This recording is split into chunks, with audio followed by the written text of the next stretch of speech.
Hey guys, and welcome back to another video. This time I'm gonna talk a little bit about the Emmy Awards for Primetime Animated Shows.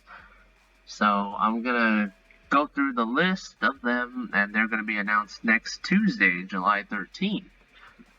5 of them from each category. So you have Outstanding Animated Program, and then you have Short Form. Short form is anything like 15 minutes or less, I think, and animated program is between 22 minutes to an hour, I believe. Although I think some of them are submitted in the wrong category, so maybe I'm wrong. I don't know. Let's just go through the list. So for Outstanding Animated Program, the first show on the list is American Dad's 300th episode.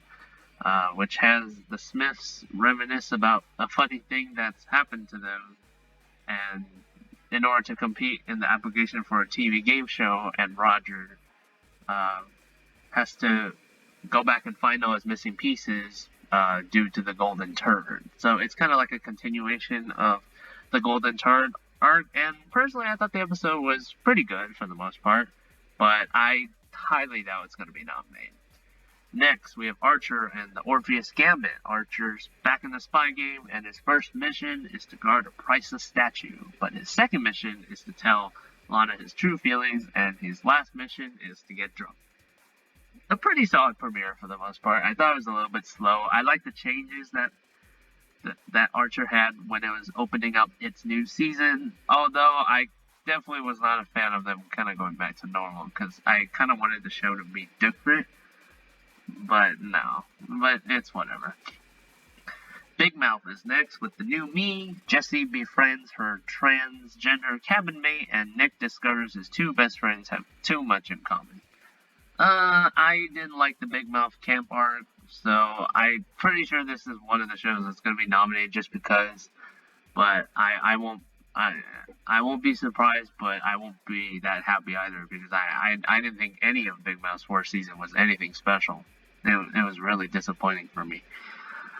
You have Blackish animated election special, because that was in a cartoon form thanks to COVID pandemic.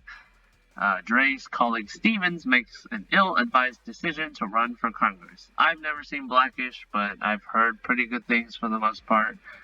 I'm sure people who watched this special enjoyed it. There's a Robot Chicken Archie comic special. Archie faces the action return of Josie and the Pussycats from outer space to Riverdale in this animated comedy, featuring the origin of Archie Andrews as only the Robot Chicken writers can tell it. Sounds okay. Actually, no, I was never really a fan of Robot Chicken, so it doesn't really sound that great. Next, we have Bless the Hearts and Dead Mall. This episode is one that's grown on me a little bit. I've definitely liked it more than when I first reviewed it. I understand why a lot of fans like this one. The Harts go and visit their local Greenpoint Mall the day before it's to be demolished. But what starts out as a fun, nostalgic goodbye turns into an early 2000s nightmare filled with mannequins and horrors. So I highly doubt this is going to be nominated as well, simply because I'm sure the Emmy voters don't watch these and they just pick what they think is popular, which really sucks, but hey, that's the world we live in, I guess. Blood of Zeus is next with the raid. The goddess Hera discovers the existence of Zeus's son Heron and vows revenge. The Police falls to the forces of the malevolent Seraphim. Blood of Zeus streams on Netflix. I think it's been renewed for another 2 more seasons, I believe. We have Bob's Burgers and Worms of In-Rear-ment, an episode that I've liked, but it's been a little bit less every time I rewatch it, simply because Linda's selfish actions. Her selfish actions are thwarted by a pinworm epidemic to take her family to the symphony on a free admission night. I really wish they had picked the 200th episode for this, because I would have totally rooted for that one to win.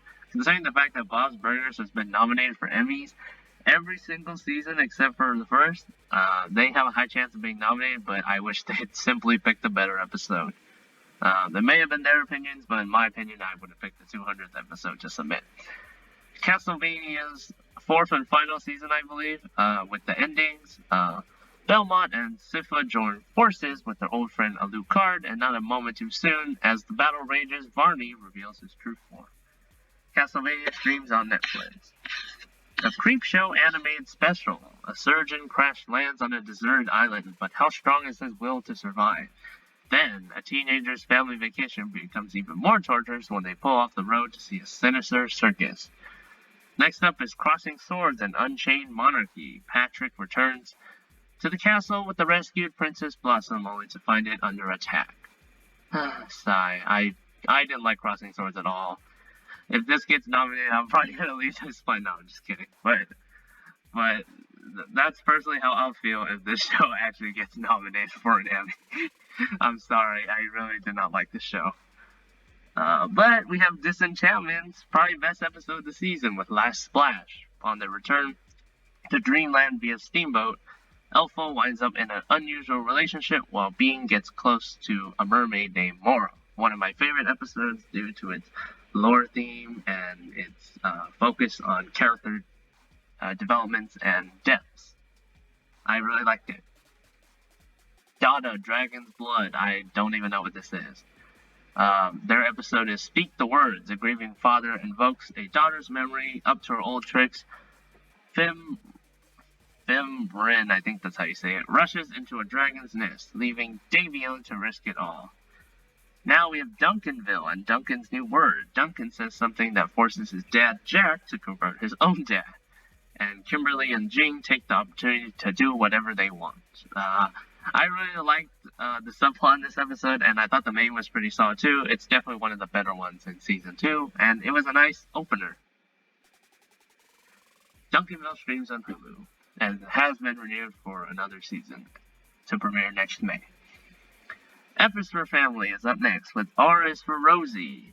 Eager to make his mark as an alderman, Rosie tries to run for City Hall, but only to find out the crook mayor has his own plans. I really enjoyed F is for Family's 4th season. It's just a fantastic show all around. I binge watched the entire thing in 2 weeks, like a few months ago, and it was great. I loved F is for Family. I can't wait for the final season. Family Guy's Wild Wild West, an actual good pick, but I highly doubt it's going to be nominated.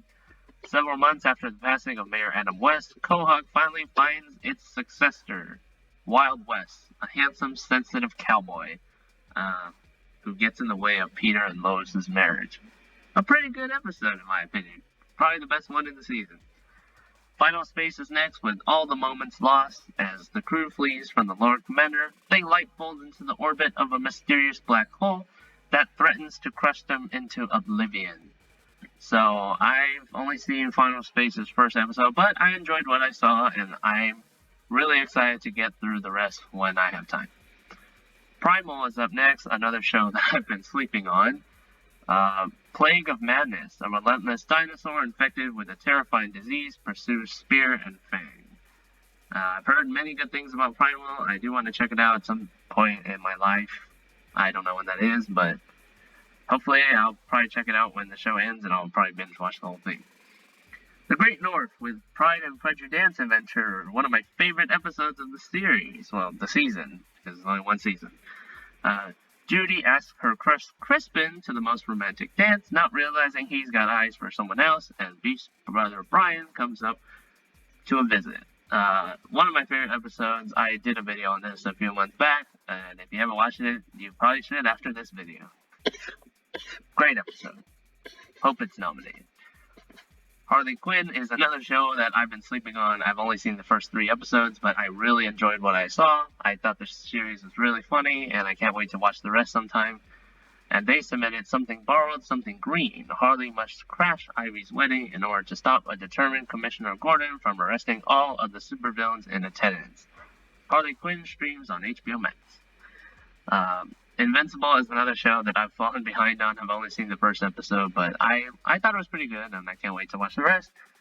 They submitted Where I Really Come From, where Mark must prove he's become the hero by stopping an unstoppable force. Invincible has been renewed for seasons 2 and 3, and streams on Amazon Prime. Okay, it says Lazor Wulf is here for some reason, but wouldn't that be in a short form comedy? I mean, I'm not gonna doubt anything. I'm kind of questioning it, but it is what it is. They submitted Unoccupied Lane. Stupid horse undergoes surgery on his broken ankles, while Lazor, Wulf, and the gang chill in the waiting room while watching TV. Breaking news reports Mayor Webb. It sounds like Bless the Harts is Mayor Webb. He attempts an escape from Milwaukee to return to Strongburg and reclaim his job as manager of Musties. Stupid Horse's surgery has results. Lazor Wulf was just canceled after 2 seasons a few weeks ago, and it's on Adult Swim. I think it also streams on HBO Max. So if you like that show or you want to see it, you can go there. Marvel's MODOK, which streams on Hulu, submitted Tales from the Great Bar Mitzvah War. MODOK struggles to normalize his weird son's bar mitzvah planning. Lou flees to Asgard, where he and MODOK find themselves on opposing sides of a war that threatens to split the realm into 2. MODOK streams on Hulu, and it's a show that I do want to check out, but I have some skepticism because it's from the people who make Robot Chicken and Crossing Swords, and I don't like those 2 shows. But maybe it offers something that those 2 don't, and I will check it out at some point. No Activity is submitting 40 Days and 40 Nights. This is a live-action show, and they went animated for their latest season because of COVID. The FBI investigates supposed cult The Collective and seeks the truth behind who really shot Agent Risoli. One Day at a Time submitted their politics special, which is animated thanks to COVID. Again, Penelope's conservative family comes to visit, and she dreads that with the election coming up, they won't be able to avoid fighting over politics, which leaves the Alvarezes to strategize how to get through it while leaving their family sane. Our cartoon president, is next with Election Day. Everyone, even Vladimir Putin, is gearing up to find out who's going to be the next president. Is it going to be Trump or Biden? Of course, we all know who is president, but that was before the election. I really did not like our cartoon president. It's probably one of the worst shows I've seen in my entire life. It's just unfunny. It's too safe. It's so boring. I highly doubt it's going to get nominated, but just to even see it on here, like, I know every show has an opportunity to submit, but just to see this on here just makes me roll my eyes, to be honest. Pacific Rim, The Black. 5 years after their parents left to find help, siblings Taylor and Haley find a training Jagger, but it quickly attracts a kaiju to their village. They submitted From the Shadows. I forgot to mention the episode's name. Paradise PD submitted Paradises. Paradise and Isis combined. Gina and Kevin make a huge announcement, and Bullet the dog worries that Fitz is on the verge of an unpleasant discovery, and Dusty joins the gym. I haven't seen Paradise PD. I've only seen clips. From what I've seen, it looks like it's an okay show. It does what it wants to do, but it's probably not going to be anything like amazing or great or anything. It feels like it's just going to be a show that's just there, to be honest. I've seen a lot of people dislike it, but I'm sure it's not as bad as it seems. The Simpsons is next with one of their best episodes of the season, as you've seen in my season's list video. The Dad Feelings Limited. When comic book guy and his wife, Kumiko, argue over whether to become parents, they awaken a trauma from his past, and Marge and Homer search for the answers to why he is how he is. Well, I thought it was a great episode. It had good backstory, it was funny, and I liked the focus on minor characters, such as Kumiko and Comic Book Guy. They barely get any focus, and it was nice to have an episode about them. Solar Opposites submitted probably their best wall episode. It's even better than the first one, in my opinion. The unlikely demise of Terry's favorite shot glass. Their plot is Oops, the wild story that explains why Terry had to order a new shot glass, but really it's a story about someone you thought died and the aftermath of that, without giving away spoilers. If you haven't watched it, Solar Opposites has been renewed for 2 more seasons and streams on Hulu exclusively. South Park submitted the pandemic special. Randy comes to terms with his COVID-19 outbreak. Well, his role in the outbreak, I don't know why I said his, as the ongoing pandemic presents continued challenges to the citizens of South Park. The kids happily head back to school, but nothing resembles the normal that they once knew, and nothing. I think this is going to be one of the nominees, to be honest. It is The Simpsons, Big Mouth Bob's, and probably something new, maybe. We'll see what it is. That 5th slot is definitely going to be a competition. Star Trek Lower Decks is next with their penultimate episode, Crisis Point. Mariner repurposes Bloimer's holodeck program to cast herself as the villain in a lower deck style movie. This episode was actually really unique. I liked it because it kind of went away from the norms of the normal show and did something a little different. Well, I don't think the normal show is bad. It's actually pretty good, but this show definitely didn't deserve the hate that it got when it first came out. It's actually a pretty good show. And Yasuke submitted Ronin. When her young daughter is stricken by a malicious malady, Aichika asks Yasuke to bring them upriver to a special doctor, but Yasuke refuses. I've never even heard of that show. This is the end of the regular animation category. Now I'm going to discuss the short form animation category, which has very short parts, like very short sketches, I guess. So the Andy Cohen Diary submitted El Paso. Andy Cohen winds down in his last year of not being a dad by living a simple life and traveling around the world. Black Cake submitted multiple segments. The Maiden and the Robin behold the dark tales of the medieval times where life is grim, absurd, and humiliating. In other words, seriously relatable. This is the Maiden and the Robin from the Black Death segment in Cake.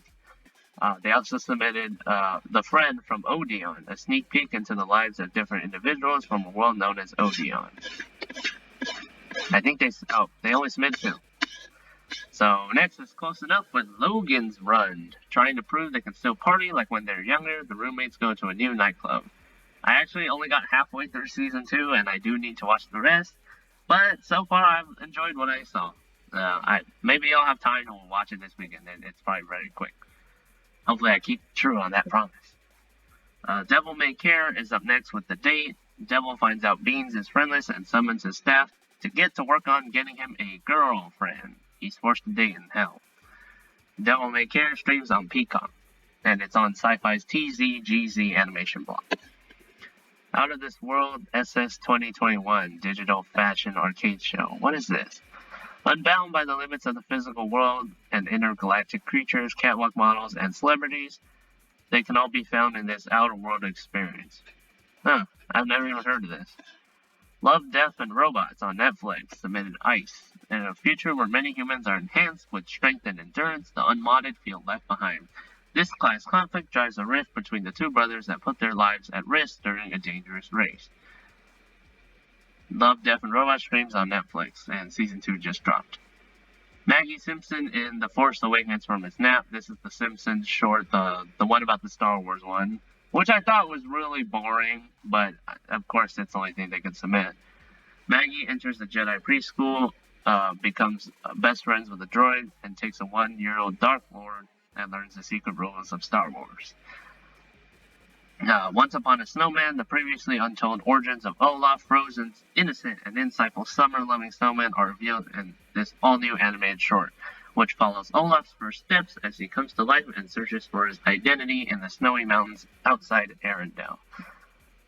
I thought Elsa created Olaf, but I guess maybe she brought him back to life. It could be an untold. Well, it says it's untold. I don't know why I said that.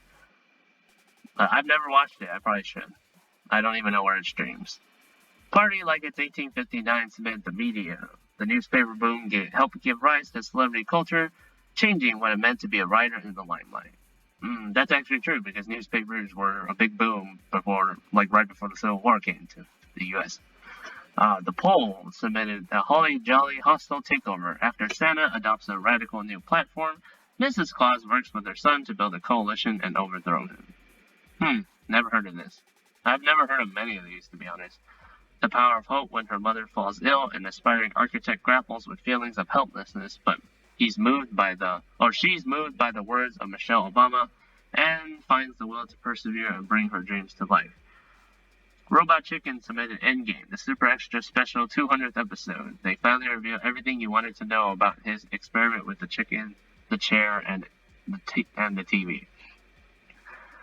Sincerely Camille submitted Non-Party Son. I've never heard of this show. 3 female friends try to navigate life, work, relationships, and civic participation at a pivotal point in American history. The Summoner, which streams on Peacock and was considered lost for a few months, submitted Bar Fight. Rory tries to show Shannon how tough he is at the scary dive bar. Tales from the Trip. DMT always shows Shane Moss, the same purple woman, on his trips.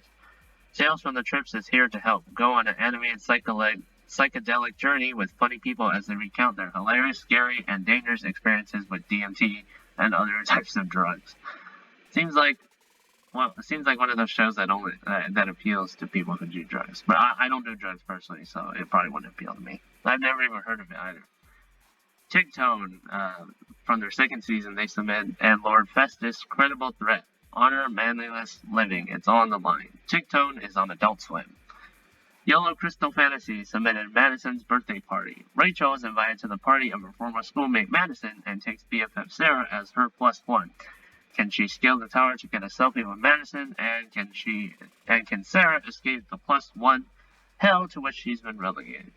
Yellow Crystal Fantasy is on Adult Swim. And the last one is your daily horoscope.